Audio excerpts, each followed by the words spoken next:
As far as medical goes, this is my favorite kit. This is made by Refuge Medical. My friend Bear sent this to me a year or two ago. It comes with its own bag, but this is a very comprehensive kit. It's gonna have, man, if I needed to roll up on a car accident, I'd be able to deal with a lot of problems with it. It's a video of its own. It's too detailed to get into, but whatever you choose, you just can't go wrong. As I said, my friend Dave Pruitt over at AMP3 Medical puts together really good kits. Refuge Medical, boy, those dudes are squared away, and they put together a really nice kit. I've got this one right here and then the one on the back of the headrest, but this one goes over on the passenger side. The Refuge bag fits nicely over here on this side. Now, this is gonna be, if you don't have a ton of medical training, you don't need something that extensive, but you do need some sort of a basic trauma kit. That's why this one also, Bear sent me this one from Refuge. This mounts, this is the Bear. It's got his name on it right there. This is gonna be the trauma kit. This is gonna have your tourniquet. This is what you're gonna need to deal with like a major trauma, stopping blood. You get that tourniquet blood stoppers. It's not gonna have splints and Band-Aids and some of the other type of thing, but if you're just gonna have one, something like this that mounts on the back of your headrest is nice. This was a good idea to design a kit that mounts on the back of the headrest with the Velcro because it's red, everyone can see it. You send one of your kids, you send someone to get it, they're gonna know where it's at, look in the back of the seat. It's in the top of your mind. And again, you can grab it and you can put it there. It doesn't get in the way of anything. And it's a super good setup right here. After that, there's not a whole lot left, and these are kind of big items, so they're kind of standalone. Your ice scraper, some emergency dried food, mapped gazetteer, maybe a saw if you live in the forest, and a fire extinguisher, and we'll just kind of weave those in there where we can find a nook or cranny. Saw is pretty long. This fits in here no problem. That's one of the best things Ford did, was put this under seat storage. Fire extinguisher, dried food, and our gazetteer.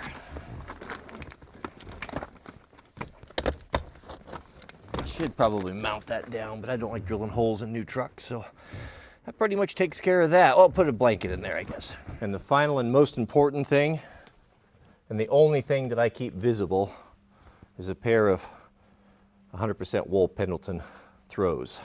Mrs. W got me these for Christmas, and they're one of the most important things you can have in your truck, especially if you have kids. Nice size. And I just leave them in here. We use them all the time, especially in the wintertime when it's cold. I don't like to have anything exposed in the truck. If someone's gonna peek in, all they're gonna see are those two blankets in the back. Maybe from the passenger side, you might see the small door panel bag, but unlikely. I have a black one. Maybe I'll swap it out with a black one so you can't see it. But the look in there, there's not anything of interest. Yeah, you have valuables, but they're under the seat. You know, just be smart about it. And that basically rounds it up. Keep a spare old pair of glasses in the center console, but keep it simple. Have some cash on hand as well. You might notice, there's no personal protective items. I'm not going to leave firearms and things of value in the truck at all. Liability of it. I don't have a vault in there. That's going to be, I'm going to take that with me. That's going to be standalone. I'll show you what I grab and go. If I'm going to be going to Portland, I have a kit that's already built. I can show you real quick. This is not something I'm going to keep in the truck unless I'm going out of town. I'm going to Portland. This is a winter clothing bag. In the winter clothing bag, it's going to have a down layer, a waterproof shell, rain pants, waterproof rain pants, and a pair of sturdy shoes and wool socks with that insulating layer. That's going to be just and a hat, a wool watch cap. That's going to be that's just going to be cold weather clothing, where I could put this on if I got wet, fell through the ice, got stranded, had to walk home, what have you. In any environment, I'll be able to stay warm with that. It's light, and wherever I go, this is the winter clothing module. So I'll throw that in the back, and this would be personal defense. These are SOE bags. This duffel is long enough where I can put my rifle in it. So I can sling it like a backpack if I need to. I can carry it by its handles, and it's long enough with a 10-3 folding stock, you can fit it in there. Even I think without the folding stock. In this, I'm gonna have, this is a battle belt in a bag. If you see me, this is gonna be my carry. This is a crossbody SOE FOOP. I'm gonna have this on me all the time. If you see me out in the wild, I will have this on me. You can guarantee it. If I don't, I'll have a holster, but 9 times out of 10, I'm gonna have this. It's gonna have my G19 in it, an extra magazine, a Surefire backup light, and a few other things, you know, small pepper spray on the back. And I'll just wear that, usually crossbody right here. This bag expands this. So this will come out of here and can be, and go into this. So when I say a full-on battle belt, I've got a holster, the belt, extra magazine, you know, everything, and the belt. You know, 2-inch scuba webbing belt in there that I can, in about 60 seconds, I can weave together, maybe 2 minutes, I can weave together and put that on. You know, so I've got a proper holster. So in this bag, I've got a proper holster, I've got my comms, and I've got body armor. I've got this is a Spiritus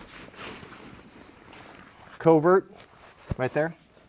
So that's I'll be able to put that on. I can strip that stuff off the front. I'm gonna have an extra magazine, flashlight, pistol mags, rifle mag, you know, all the things, and level 3+ body armor, you know, so that's gonna be up good for 5.56, 3.8. Set of Peltors and a backpack. I need to go looting, right? So this here is just a really ultra light, complete battle setup. It's gonna have plate carrier. I don't know why that's in there, it's not supposed to be there. A proper holster, a proper belt, multiple radios, 3 radios in here that I can share with the family, you know, that whole deal, and the Peltors, hearing protection. You know, no helmet, you know, nothing too outrageous, but everything a guy would need, as well as your rifle, will go in here. So I will grab, you know, this will be with me all the time, so that some of those items would come out and go into this. But this is what I'll grab. It's all ready to go always. If I'm going out of town, boom, boom, they go in the back. The black camouflage is nice because it doesn't stand out too much.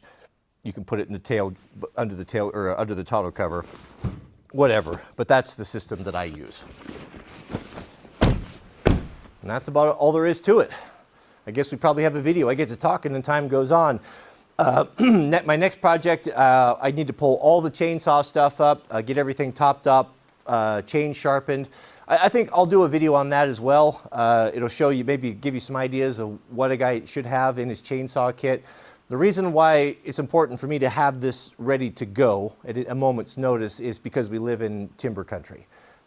A tree can fall, it can block a road.